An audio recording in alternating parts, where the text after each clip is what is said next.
اعوذ باللہ من الشیطان الرجیم بسم اللہ الرحمن الرحیم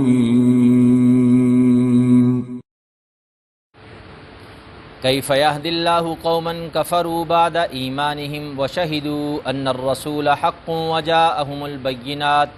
واللہ لا یہدی القوم الظالمین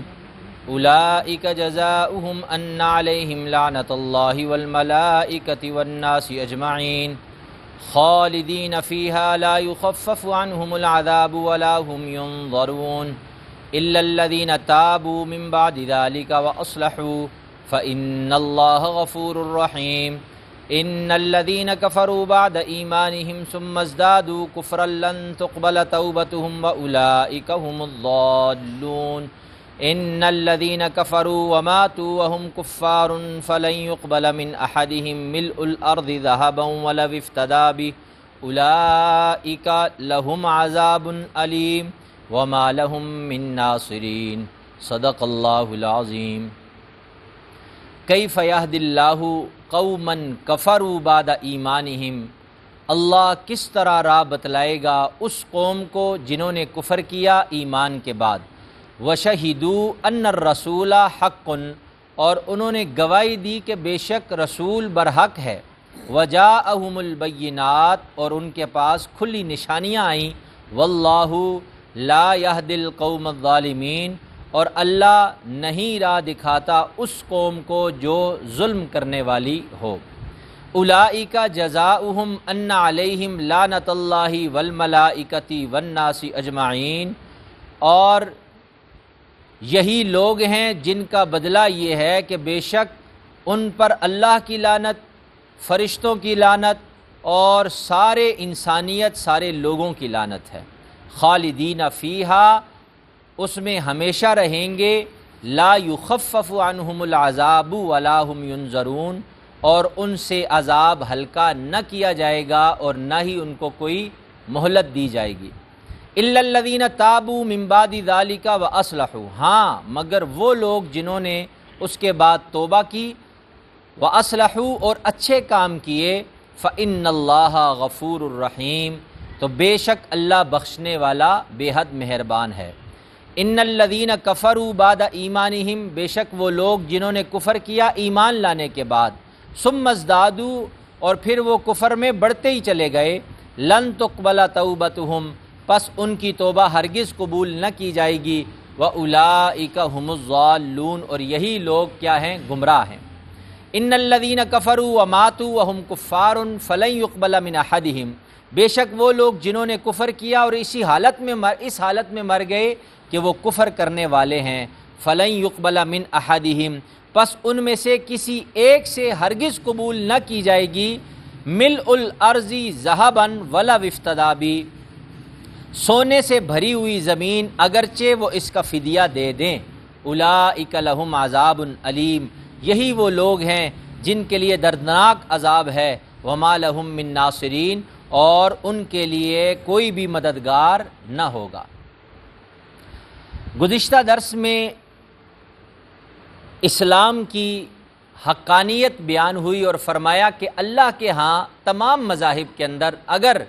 کوئی مذہب قابل قبول ہے تو وہ اسلام ہے، ان الدین عند اللہ الاسلام، کہ اس کے علاوہ اللہ سبحانہ وتعالی کسی مذہب کو قبول نہیں کریں گے۔ اسلام لانا یہ ہر انسان پر ضروری ہے، فرض ہے، لازم ہے، اس کے علاوہ نہ کوئی طریقہ اور نہ ہی کوئی مذہب اللہ کے ہاں قابل قبول ہے۔ گزشتہ درس میں اس پر تفصیل سے بیان چلا تھا۔ آج کے درس میں ایمان کے بعد کفر کرنے والوں کی مذمت بیان کی گئی ہے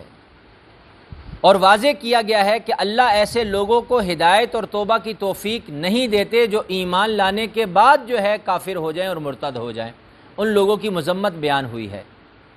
اور ان آیات کی شان نزول میں مختلف روایات ہیں۔ ایک روایت کے مطابق آتا ہے کہ مدینہ کے کچھ لوگ تھے جن کا تعلق اہل یہود کے ساتھ تھا، اہل کتاب کے ساتھ تھا، اور وہ اسلام لے آئے تھے، اور پھر اس کے بعد اسلام لانے کے بعد وہ دوبارہ کافر ہو گئے تھے۔ اور ان میں سے تو کچھ لوگ ایسے تھے کہ جن کو اپنی اس حرکت پر ندامت ہوئی اور وہ توبہ تائب ہوئے، دوبارہ اسلام لے آئے، اور کچھ ایسے تھے جو اپنی اس حرکت پر اڑے رہے، ڈٹے رہے، اپنے ارتداد پر، اپنے کفر پر اڑے رہے، اور اسی حالت میں وہ دنیا سے چلے گئے۔ تو ان کی مذمت میں یہ آیات بیان ہوئی ہیں، اور ان میں سے ایک مشہور شخص جو ہے ابن اختل ہے، جس کے متعلق آتا ہے کہ وہ اسلام لے آیا تھا، اور پھر حضور علیہ الصلاۃ والسلام نے اس کی ڈیوٹی بھی لگائی کہ وہ صدقات کی وصولی کے لیے اس کو مقرر کیا گیا تھا کہ وہ علاقوں میں جا کر زکوٰۃ اور صدقات کی، یعنی عمال میں سے تھا، وہ لوگ جو لوگوں سے زکوٰۃ اور صدقات کا مال اکٹھا کیا کرتے تھے، ان سے جو ہے ان کی وہ ڈیوٹی لگی، اور اس ڈیوٹی کے دوران ان کو نبی علیہ الصلاۃ والسلام نے کسی علاقے میں بھیجا، وہاں ان علاقے والوں سے صدقات اور زکوٰۃ کی وصولی کے لیے۔ جو ان کا خادم مقرر ہوا تھا، راستے میں مختلف روایات ہیں کہ کس وجہ کی بنیاد پر اس نے اپنے اس خادم کو قتل کر دیا۔ اب جب قتل ہو گیا، اسلام کے قانون کے مطابق اب دو ہی چیزیں تھیں، یا تو دیت تھی یا قصاص دینی تھی، قصاص دینا تھا، یعنی جان کے بدلے جان ہے۔ تو اس بدبخت نے کیا کیا کہ دنیاوی اس تکلیف سے بچنے کے لیے اس نے اسلام کو ترک کر دیا، اور وہ مرتد ہو گیا اور وہیں سے بھاگ گیا اور مکہ چلا گیا، اور مشرکین مکہ کے پاس رہنے لگ گیا، اور عیش و عشرت کی زندگی بسر کرنے لگ گیا، اور رقص و سرور کی محفلیں سجایا کرتا تھا، اور اس میں اسلام کے بارے میں برا بلا کہتا، اور حضور علیہ الصلاۃ والسلام کی شان میں بڑی گستاخی کیا کرتا تھا۔ آپ علیہ الصلاۃ والسلام کو جب علم ہوا کہ وہ اس طرح کی حرکت کرتا ہے، اس سے حضور علیہ الصلاۃ والسلام کو بڑی دل آزاری ہوئی، اور ایک موقع پر آپ صلی اللہ علیہ وسلم نے 4 لوگوں کے متعلق فرمایا کہ یہ 4 لوگ جہاں بھی ملے نا ان کو قتل کر دو۔ ان میں سے ایک ابن اختل بھی تھا کہ جو اسلام لانے کے بعد جو ہے کافر اور مرتد ہو گیا تھا، اور مکہ والوں کے پاس چلا گیا تھا، اور حضور کی شان میں کیا کرتا تھا، گستاخی کیا کرتا تھا۔ پھر کیا ہوا کہ جب مکہ فتح ہوا، اور فتح مکہ کے دوران پھر بہت سارے لوگ دوبارہ مسلمان بھی ہوئے اس وقت بھی، اور یہ ابن اختل جو تھا یہ بھاگ کر اندر حرم کے اندر چلا گیا، اور مطاف میں چلا گیا، اور خانہ کعبہ کے جو ہے غلاف میں چھپ گیا۔ روایات میں آتا ہے کہ مقام ابراہیم اور حجر اسود کے درمیان موجود تھا، اور حضور علیہ الصلاۃ والسلام کے حکم پر کے مطابق کہ یہ جہاں بھی ملے اس کو قتل کر دو۔ یہ وہ واحد شخص ہے جس کو حرم کے اندر قتل کیا گیا، صحابہ نے اس کو حجر اسود اور مقام ابراہیم کے درمیان قتل کیا اس ابن اختل کو۔ اور اس کی وجہ کیا ہے؟ علماء لکھتے ہیں کہ جو اشخاص جنہوں نے حضور کی شان میں گستاخی کی ہے نا، ان کے متعلق اللہ سبحانہ وتعالیٰ نے حضور علیہ الصلاۃ والسلام کے دل میں ان کی نفرت پیدا کر دی۔ گستاخ کو کبھی حضور علیہ الصلاۃ والسلام نے معاف نہیں کیا، اسی لیے حضور علیہ الصلاۃ والسلام کا ایک قول اور ایک ارشاد اور ایک حدیث ہمیں ملتی ہے جس میں حضور نے واضح 2 ٹوک الفاظ میں کہا، من سب نبیا فاقتلوہ، جو کسی نبی کو گالی دینا، برا بلا کہے، گستاخی کرے، فاقتلوہ، اس کو قتل کر دیا جائے۔ اب سوال یہ پیدا ہوتا ہے کہ قتل میں نے اور آپ نے کرنا ہے یا ریاست نے کرنا ہے، حاکم وقت نے کرنا ہے؟ تو یہ ریاست کی ذمہ داری ہے، حاکم وقت کی ذمہ داری ہے، اس پر یہ قانون گویا کہ حضور علیہ الصلاۃ والسلام کا بنایا ہوا قانون ہے، تو اسلامی ریاست کے اندر تو یہ لازم ہونا چاہیے۔ تو اب اس کو نافذ کرنا یہ ریاست کا کام ہے، قانون کو ہاتھ میں لینا اور خود جو ہے قانون پر عمل کرنے والا جو ہے ریاست کی اجازت کے بغیر، یہ بھی ایک غیر قانونی عمل ہے، یہ بھی اسلام کی روح میں سے بھی دیکھا جائے تو جائز نہیں ہے۔ تو بہرحال یہ روایات ہیں ان آیات کے متعلق، اور بعض روایات میں آتا ہے کہ کچھ یہودی تھے جو مسلمان ہو گئے تھے، اور مسلمان ہونے کے بعد پھر کافر ہو گئے تھے، اور عبداللہ ابن عباس کی روایت ہے کہ وہ 10 یہودی تھے، یہ ان کے متعلق بھی یہ آیات نازل ہوئی ہیں۔ بہرحال ان میں سے جو بھی تھے ان کے متعلق یہاں پر اللہ سبحانہ وتعالیٰ فرما رہے ہیں کہ کیف یہد اللہ قوما کفروا بعد ایمانہم، کہ اللہ ان لوگوں کو کیسے ہدایت دے دے، کیسے سے مراد یہ کیوں ہدایت دے کہ جنہوں نے ایمان لانے کے بعد کفر کیا، اور یہ ایمان لانے کے بعد کفر کرنے والے وہ لوگ ہیں یعنی یہود ہے، اور یہودیوں کے پاس کتاب موجود ہے، اور جس کتاب کے اندر حضور علیہ الصلاۃ والسلام یعنی نبی آخر الزمان صلی اللہ علیہ وسلم کی پیشن گوئیاں موجود ہیں، نشانیاں موجود ہیں، اور وہ حضور کی نشانیوں کو انہوں نے دیکھا،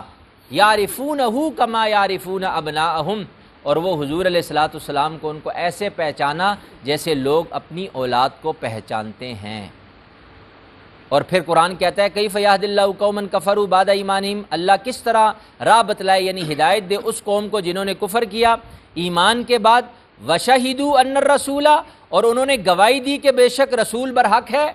اپنی زبانوں سے کہتے بھی ہوتے تھے کہ یہ جو ہے نا محمد یہی اللہ کے رسول ہے۔ ہماری کتابوں کے اندر جو نشانیاں موجود ہیں وہ من عن 100% ان کے اندر پائی جاتی ہیں، لیکن ایمان نہ لائے تعصب کی بنیاد پر۔ تو فرمایا وہ تو گواہی بھی دیتے تھے حضور علیہ الصلوۃ والسلام کے متعلق، وجاءہم البینات، اور ان کے پاس کھلی نشانیاں بھی آئی، یعنی حضور کے معجزات کو اپنی آنکھوں سے انہوں نے دیکھا، اپنی آنکھوں سے حضور علیہ الصلوۃ والسلام کے معجزات کا مشاہدہ کیا، لیکن اس کے باوجود بھی انہوں نے کیا کیا؟ ایمان بھی لے کر آئے، اور پھر اس کے بعد انہوں نے گواہی بھی دی کہ رسول برحق ہے، نشانیاں بھی اپنی آنکھوں سے دیکھ لیں، اور پھر اس کے بعد کافر ہو گئے۔ تو واللہ لا یہدی القوم الظالمین، اللہ ظلم کرنے والی قوم کو ہدایت نہیں دیتے، یہ یاد رکھیے۔ وضع الشیء فی غیر محلہ، یہ ظلم کی تعریف ہے، یہ جس چیز کا جو مقام ہے نا، جس چیز کی جو جگہ ہے اس جگہ سے اس کو ہٹا دینا یہ ظلم ہے۔ مثال کے طور پر یہ ٹوپی سر پہ رکھی جاتی ہے، اس کی جگہ جو ہے یہ سر ہے، یہاں سے اٹھا کر اگر کوئی پاؤں میں رکھ دینا تو اس نے اس کا اصل مقام بدل دیا، تو یہ اس نے گویا کہ ظلم کر لیا۔ انسان کی بنیادی ذمہ داری ہے کہ وہ اللہ کی ذات کو پہچانے اور وہ توحید کا اقرار کرے اور شرک سے اپنے آپ کو بچائے، اور یہ اصل کام، یہ اصل ہے، یہ گویا کہ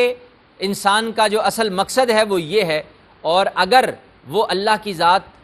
کی پہچان کا انکار کر دے، اللہ کی ذات کا انکار کر دے اور اللہ کے ساتھ کسی اور کو معبود بنا لے گوئے، تو اس نے کیا کر دیا؟ ظلم کر دیا۔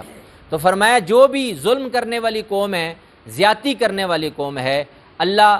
ظلم کرنے والوں کو پسند نہیں کرتے، اور نہ ہی اللہ ظلم کرنے والے کو ہدایت دیتے ہیں۔ یہ اللہ نے ایک ضابطہ اور قانون بنا دیا، یاد رکھیں۔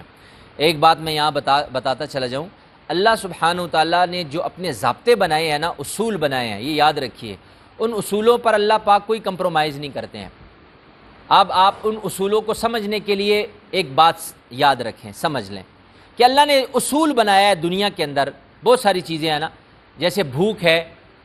تو اللہ نے ایک اصول بنا لیا، اس کو ختم کرنے کے لیے کھانا کھانا پڑے گا۔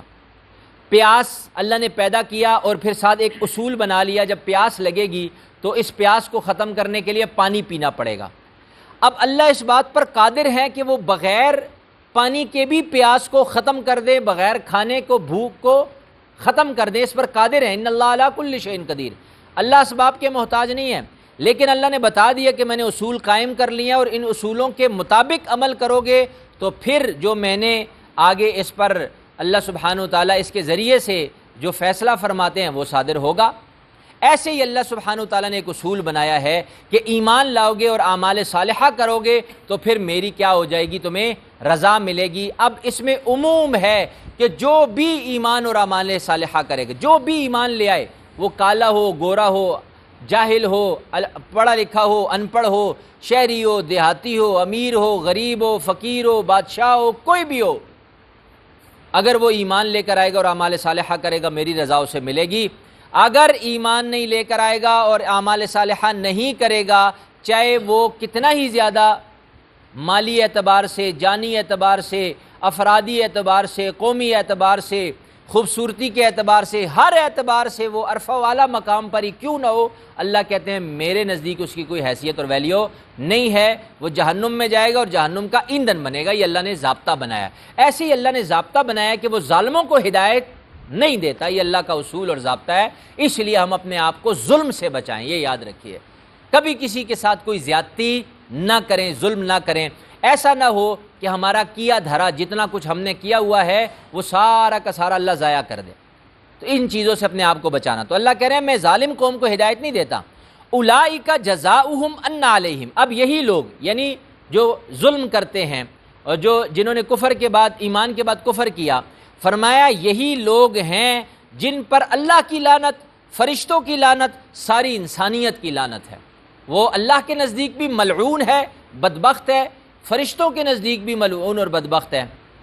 فرشتوں کے نزدیک کیوں کہا؟ اس لیے کہ فرشتے جو ہے نا دعا کیا کرتے ہیں، جو نیک لوگ ہوتے ہیں نا، جو دوسروں کے لیے دعائیں کرتے ہیں، جو اللہ کے احکامات کو پورا کرتے ہیں، فرشتے ان کے لیے دعا بھی کرتے ہیں اور ان کی دعاؤں پر آمین بھی کہتے ہیں۔ تو فرمایا جس بندے نے یہ کام کر لیا، ظلم کر لیا، تو وہ فرشتوں کی دعاؤں سے اور ان کی دعا پر جو فرشتے آمین کہتے ہیں اس سے محروم ہو جائے گا، یعنی ملعون ہو جائے گا۔ اب اللہ کی نہ رحمت نازل ہوگی، نہ فرشتے اس کے لیے دعا کریں گے، والناس اجمعین، لوگوں کے نزدیک بھی ملعون ہو جائے گا۔ یہ بھی ایک بہت بڑی اللہ کے نزدیک، اللہ کی طرف سے ایک بہت بڑی نعمت ہوتی ہے کہ اللہ بندے کی عزت کو عام کر دے اور معاشرہ دل سے اس کا ادب و احترام کرے۔ یہ اللہ کی طرف سے ایک انعام ہے بندے کے لیے۔ اور اس سے محروم ہو جانا، یعنی دل سے کوئی کسی کا ادب احترام نہ کرے، برا بلا کہے، اس کو گالم گلوچ کرے اور اس کے آنے پر نہ خوش ہو، نہ جانے پر جو ہے نہ ناراض ہو، بلکہ جانے پر ناراض ہو اور جانے پر خوش ہو اور آنے پر ناراض ہو، اس طرح کا بندہ گویا کہ اب اللہ کی طرف سے اس پر پھٹکار ہے۔ تو جب بندہ ملعون ہو جاتا ہے تو لوگوں کے دلوں سے اللہ اس کا ادب احترام پیار محبت نکال دیتے ہیں۔ تو خیر بہرحال فرمایا ایسے لوگ جو ظلم کرتے ہیں وہ اللہ کے نزدیک بھی ملعون، فرشتوں کے نزدیک بھی ملعون اور ساری انسانیت کے۔ آگے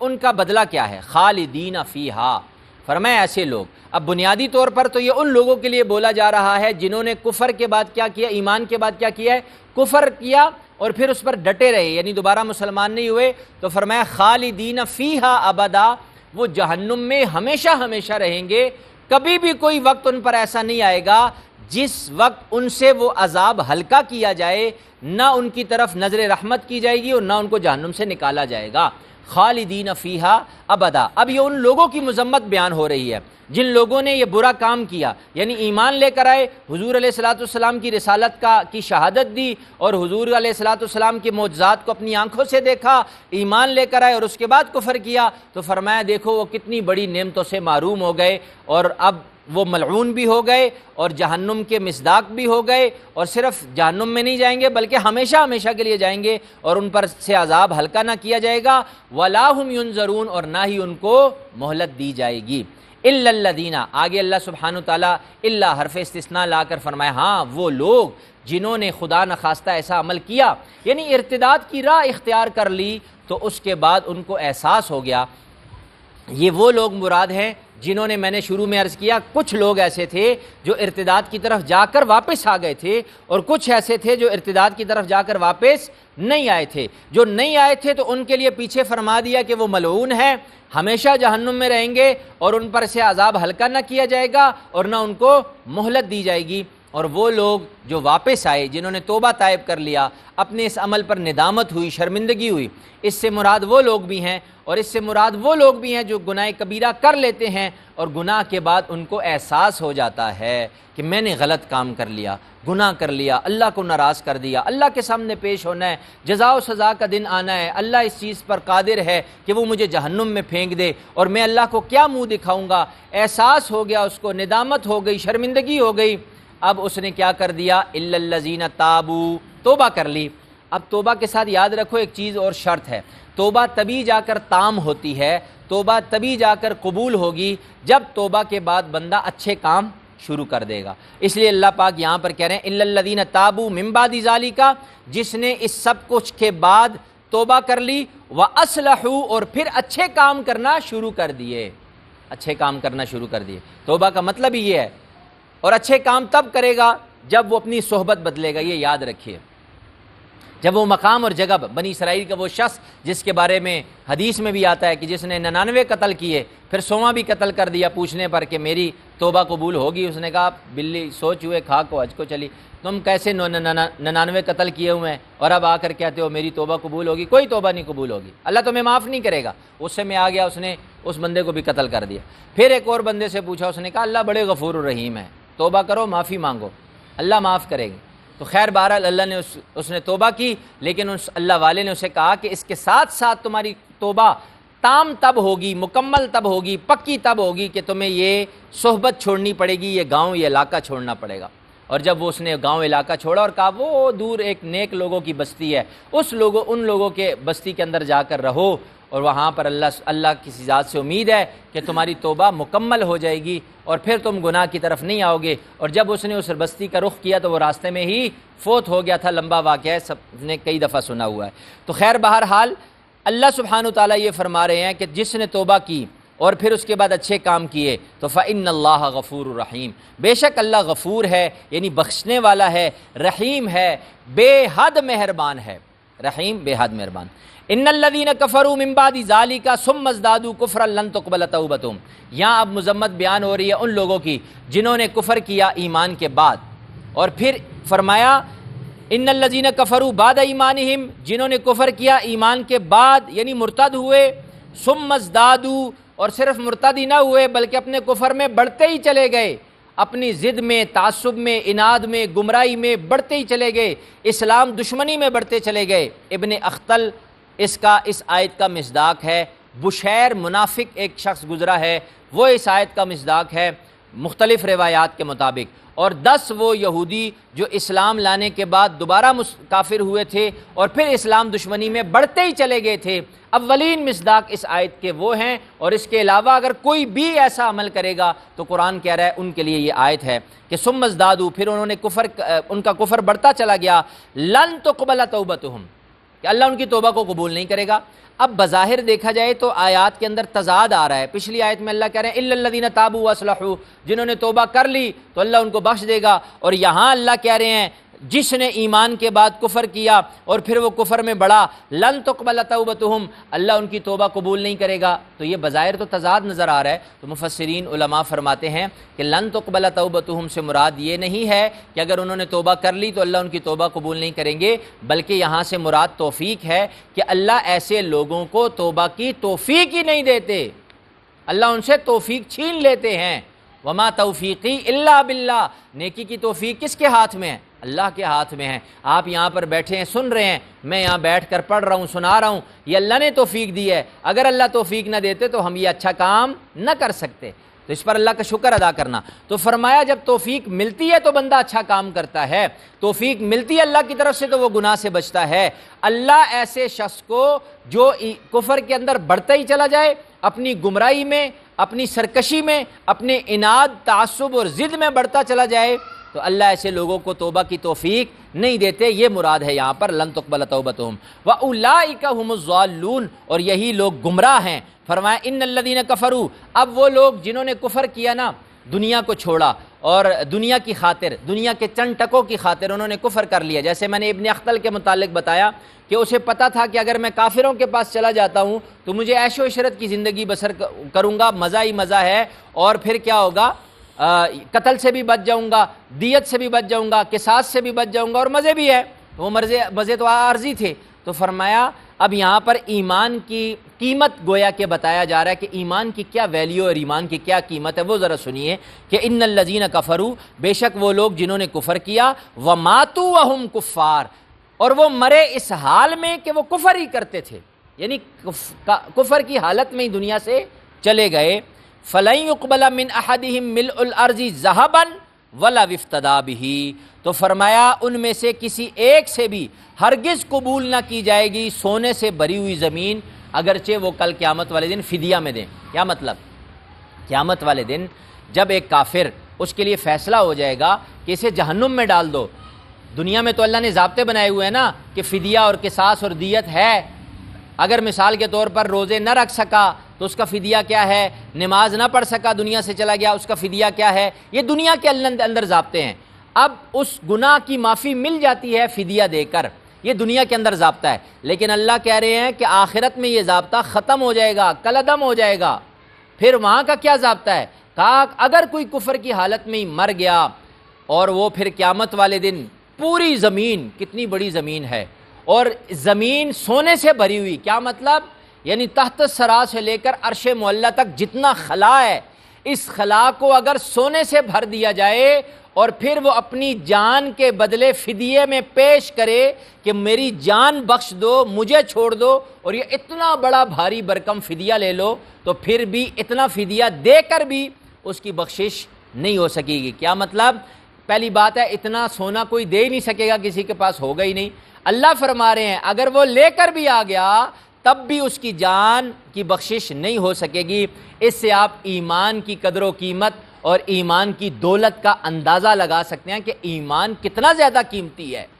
ایمان کتنا زیادہ قیمتی ہے کہ ایک شخص وہ ہے قیامت والے دن جس کے پاس اتنا سونا وونا کچھ بھی نہیں ہے، صرف ایمان ہے، وہ اپنے اس ایمان کی بدولت جہنم سے بچا کر جنت میں ڈال دیا جائے گا۔ اور ایک وہ شخص ہے جس کے پاس اتنا بڑا خزانہ ہے اور وہ اس خزانے کو دے کر بھی جہنم سے اپنے آپ کو نہیں بچا سکے گا۔ اس سے پھر شکر کی کیفیت پیدا ہوتی ہے کہ اس تصور کو، اس استحضار کو اگر ہم اپنے دل و دماغ میں لائیں کہ ایمان اتنا زیادہ قیمتی ہے اور اللہ نے مجھے اتنی زیادہ قیمتی چیز دی ہوئی ہے، اس پر میں اللہ کا شکر نہیں ادا کرتا، چند ٹکے مجھے نہیں ملے ہوئے،